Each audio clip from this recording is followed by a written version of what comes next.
చూడండి friends, Srisailam dam వద్ద ఉన్నాము. ఇంకా గేట్స్ అయితే విప్పలేదు. లైట్గా గేట్లో నుంచి కొన్ని నీళ్ళు వస్తున్నాయి, అన్ని నీళ్ళు తక్కువ వాటర్ వస్తున్నాయి. ఆ తక్కువ వాటర్ ఇంత ఫ్లోటింగ్ ఉంది చూడండి.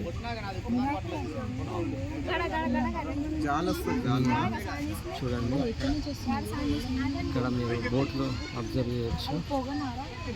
లాంగ్లో బోట్లు పెడుతున్నాడు, ఎవరు ఉన్నారు కదా. అదొక బోటు. ఇంకా అక్కడ ఊరు ఉంది కదా, అక్కడ కరెంట్ పోల్ ఉన్నాయి. అక్కడ ఇది ఇక్కడ లొకేషన్. ఈ రెండు గుట్టల మధ్యలో కట్టింది.